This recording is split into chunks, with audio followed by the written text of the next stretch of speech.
Hi guys, welcome back. Today we are going to be doing my Christmas pickups, but I'm also going to include my birthday pickups because I haven't had a chance to show it to you guys. Happy Coca-Cola, Merry Christmas, Happy New Year when it comes, if it hasn't by the time this video is already out because I'm running a little bit behind. But yeah, I hope you guys had a good kind of holiday period, spent some time with loved ones, family, or just generally got a little bit of rest so that you can, continue on from there and enjoy your hobbies and things. So as I said, I'm gonna do a bit of a pickups of my birthday stuff first, and then we'll go through into the Christmas stuff after that.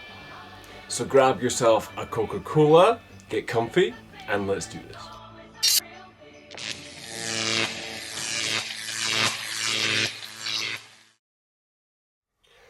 I haven't really been buying a lot of comics recently, so this is a lot of the books that I potentially would have picked up myself, but I've been holding back to do sort of like rereads and read through the books that I've already got to try and kind of get through things a bit of a better pace without constantly kind of throwing new kind of spanners into the works, if you like.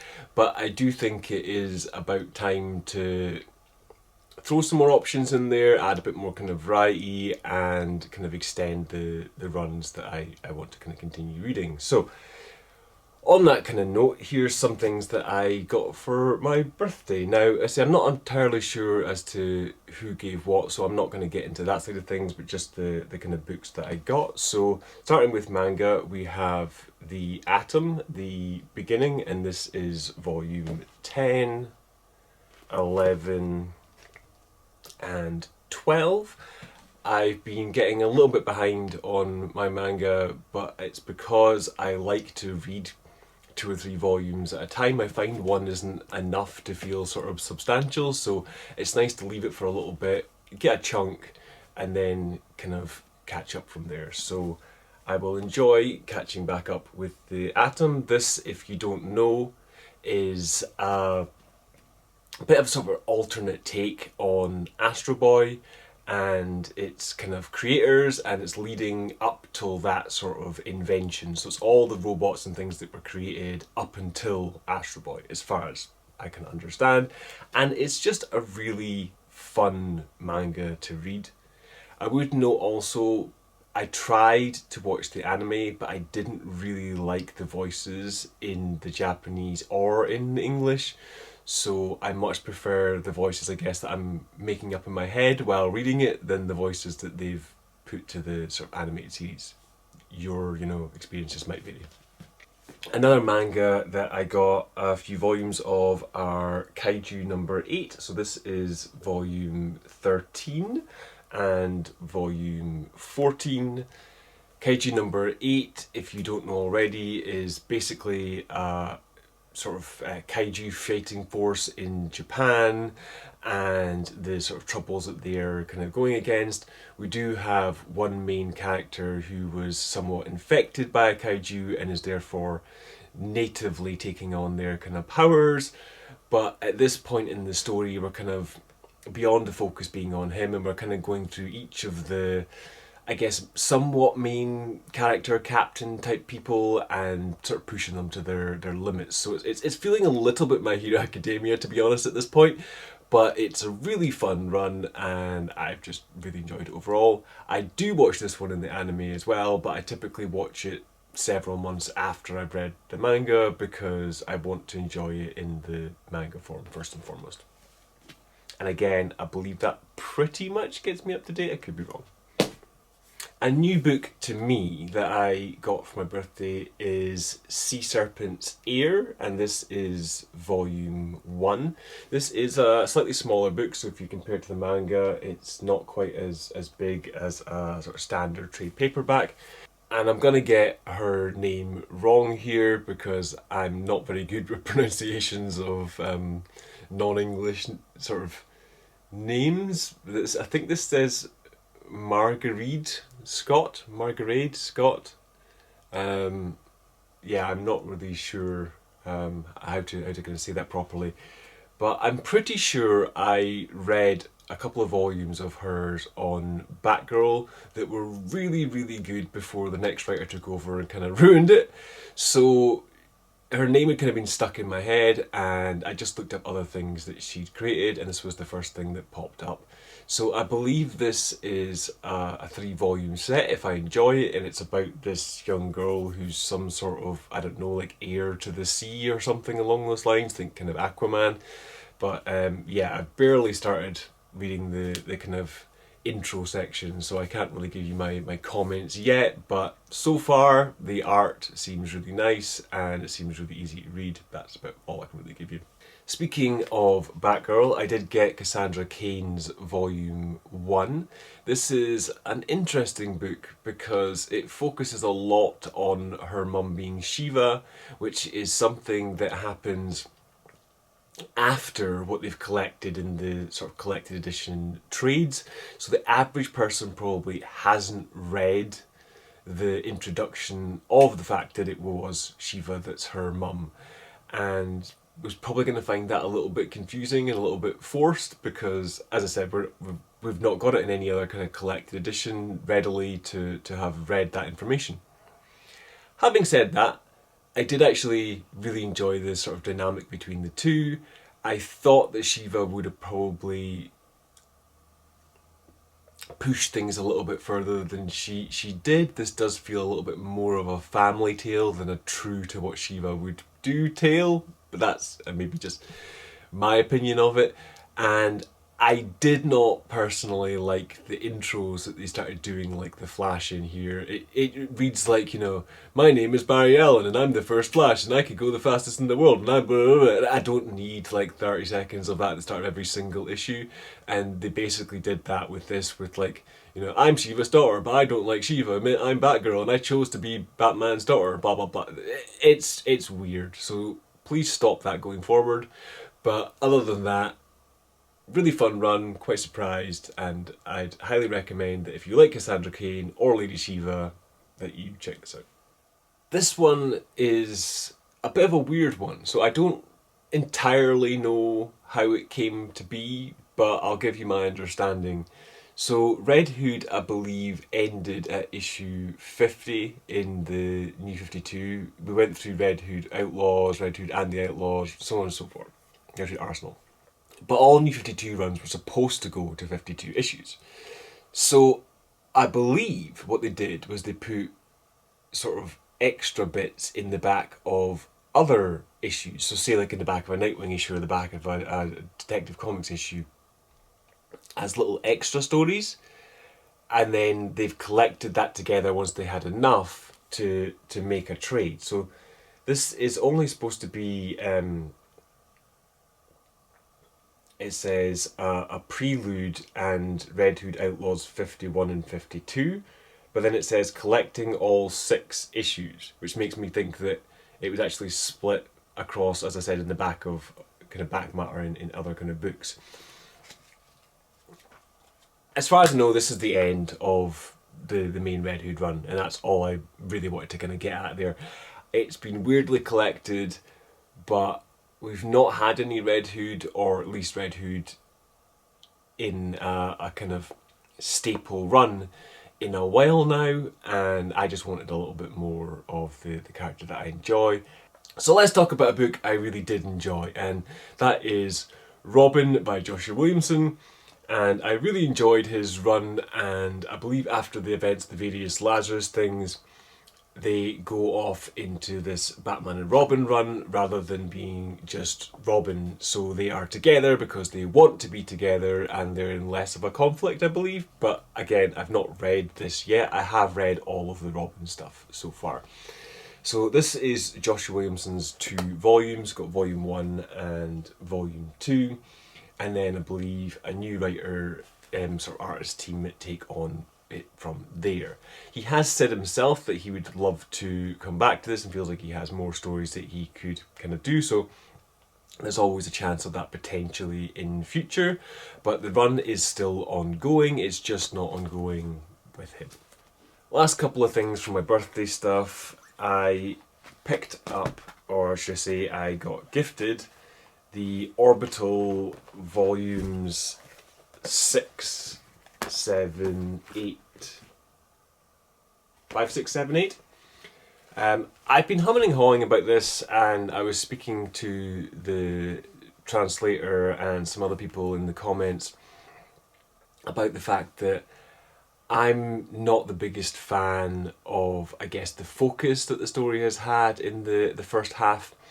I like the characters, I love the art, I love the, even the language sort of being used, this universe as a whole, but I'm just not a huge fan of where the story was kind of focusing. And my understanding is that that somewhat drastically changes going forward, and we get a little bit more of a sort of like Rebels, Outlaws sort of feel towards the sort of tail end of this run. So I'm going to give it a go. We'll see how it goes. If after the 8 volumes, or like 9 is another one coming out, I decide to kind of cut my losses, then so be it. But I've just really, really enjoyed this world, despite not being a huge fan of the focuses of the story. It's really hard to explain, because as I have enjoyed the experience. This one is completely new to me. It's just called Alone. I can't really remember what it was specifically about, but it was something that I put on a wish list to kind of try out, and it's another translated cine book. And then the last one here is this one, the Supergirl Omnibus.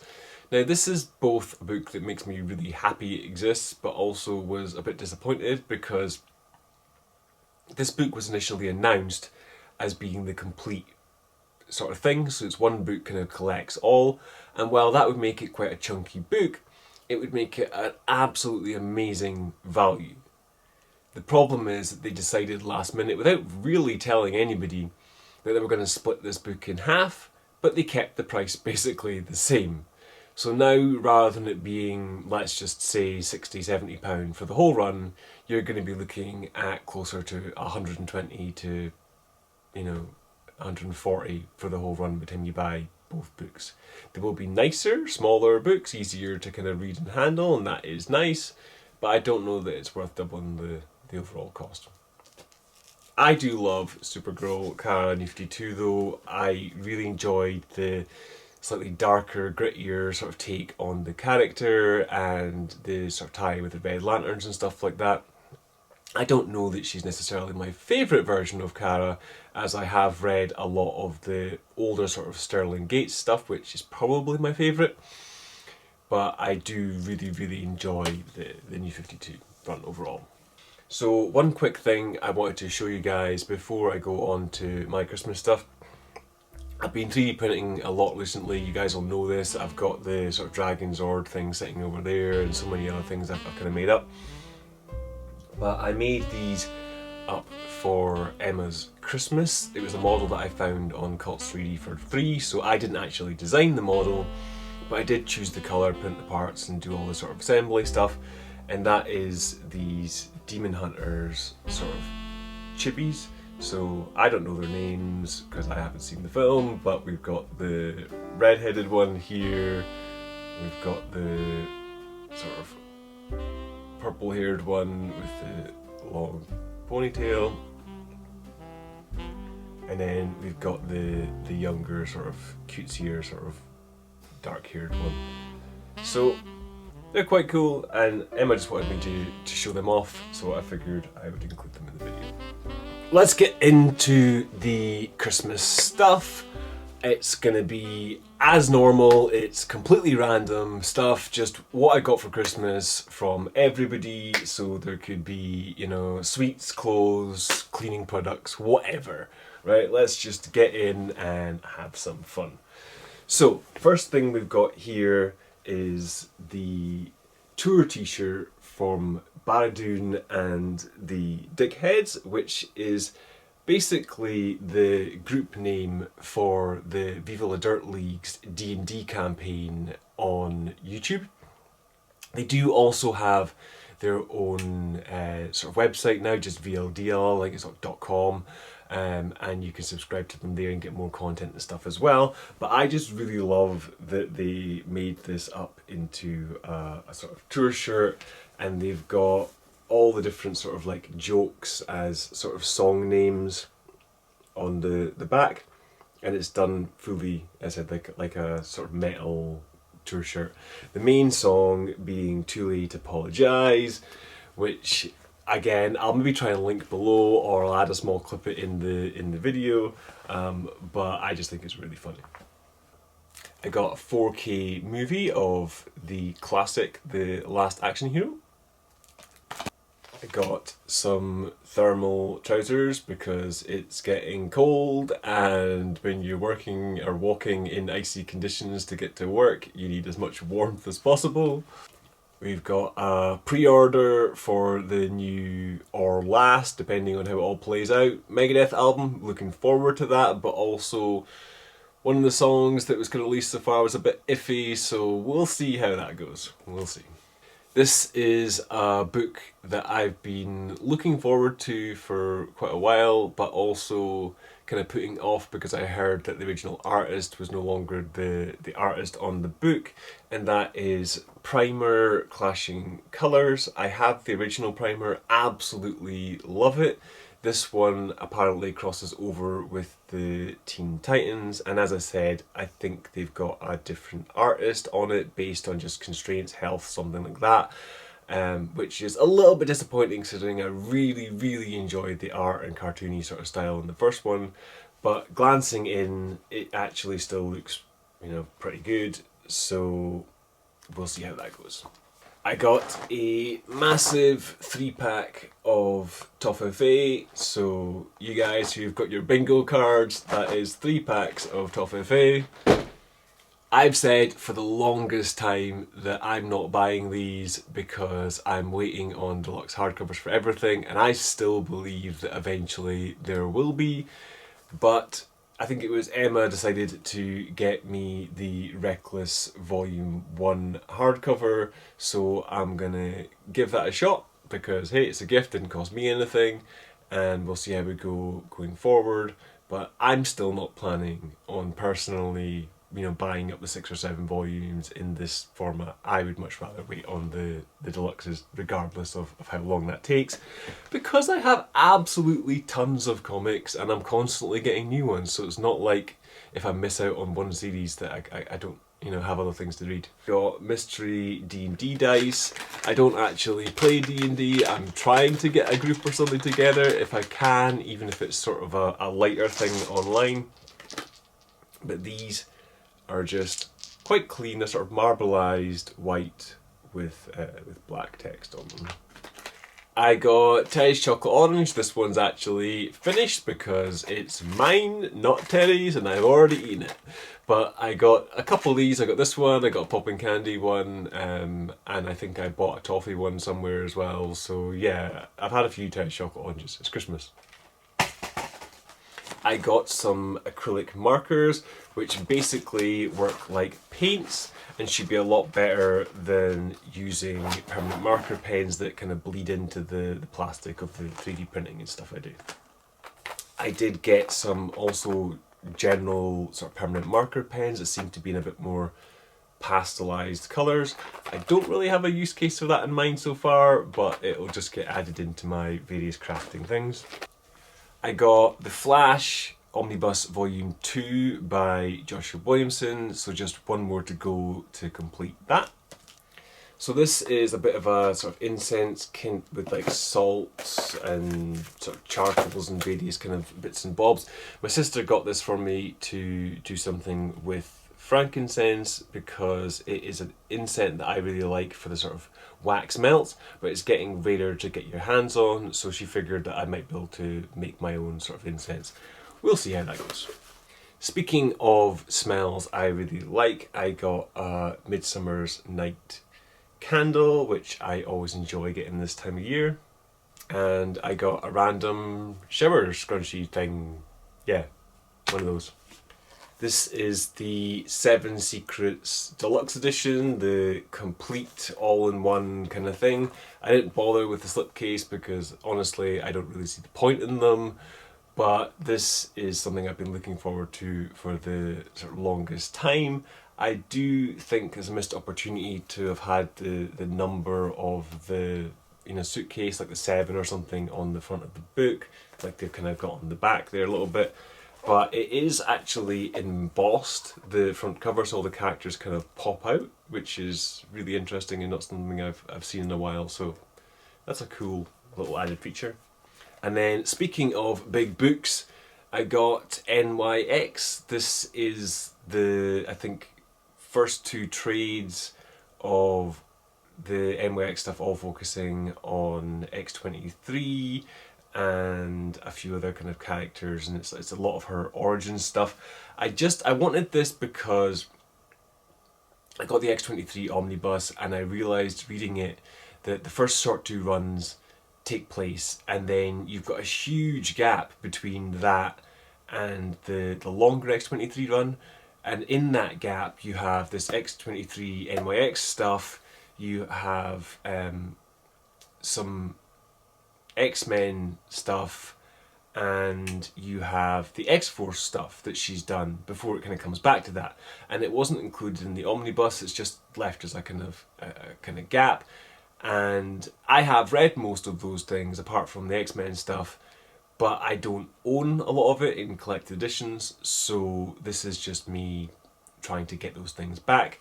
And for some reason they made this into a massive prestige sort of edition, so if we compare this to the sort of deluxe hardcover, it's more like an absolute. It's just absolutely massive. Next up we have Aladdin 3 Wishes Melts. This is just for the wax burner. Some more Toffee. Got a couple of manga here. It's Sword of the Demon Hunter volumes 6 and 7. I've really been enjoying this series as a bit of a sort of a slow burn. I've also just found that there is an anime for it, but it's roughly speaking, like maybe 1 or 2 episodes of the anime to each volume of this, because it's quite a quick story. So I've had to stop that because I need to read these before I can continue on. And then, speaking of getting more manga up to date, I got Go-Go Loser Ranger. So this is volume 11, 12, 13 and 14 of the somewhat anti-Ranger team that I love to read somewhat sporadically at this point. I got Batman and Robin, and this is the new team, Philip Kennedy Johnston and Javier Fernandez, which takes over from Joshua Williamson. So this is technically volume 3 of the Batman and Robin, but it's volume 1 of when they take over. This is a bit of a sort of British based horror book. All I really know is that it's written by Yoast.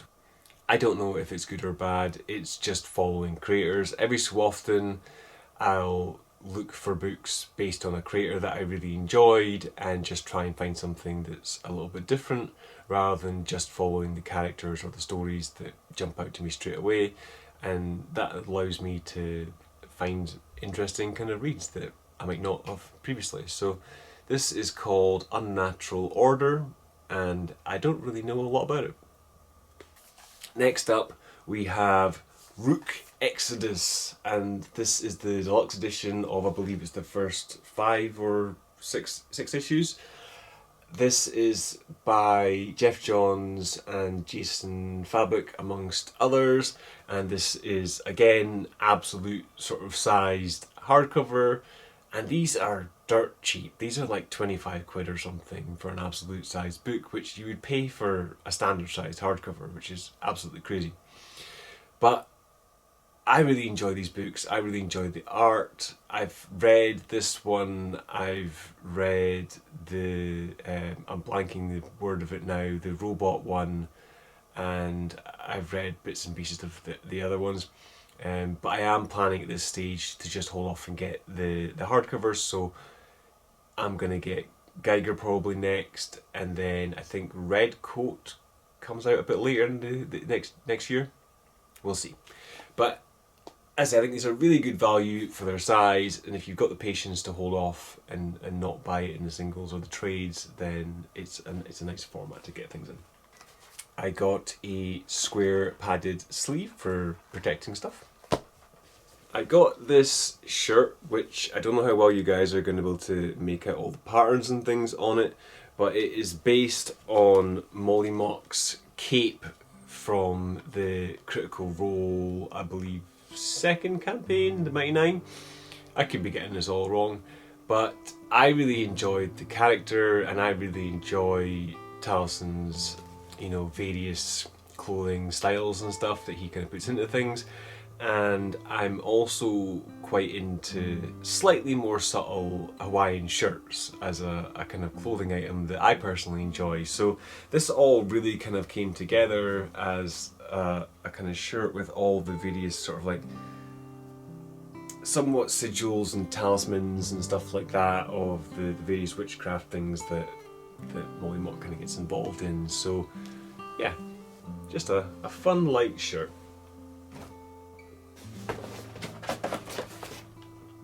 I got a whole bunch of more melts and incense, and one of these is frankincense, so that will keep me going for a little while. But yeah, just another bunch of incense. And then the last thing we have, again, something that I would have probably held off on myself, but I think that there's going to be large delays until these upgrades kind of happen. So if they do happen, you know, so be it. If not, I'll have read it anyway. So this is Ed Brubaker's Criminal latest book called The Knives, and it looks to be about 2 trades thick. This is its only release. I don't think it's had any singles or anything else. This is just how it's released. And I believe there is a second one of these due to come out in the sort of coming months. So there's a chance that these two get collected together in a deluxe edition and make a further deluxe edition, or there's a chance that he just ignores it and leaves it as these sort of standard sized hardcovers. I don't know. We'll see how that goes going forward. So that's it for this year's Christmas pickups, guys. I hope you guys enjoyed seeing some of the random things that I get throughout my Christmas kind of haul, and let me know below if there's anything cool that you guys got for Christmas, if there's anything that stands out. It doesn't have to be comics related, just anything that, you know, you find fun that you get this kind of time of year. As I said before, thanks for watching, guys. Thanks for subscribing, and I'll see you guys next time.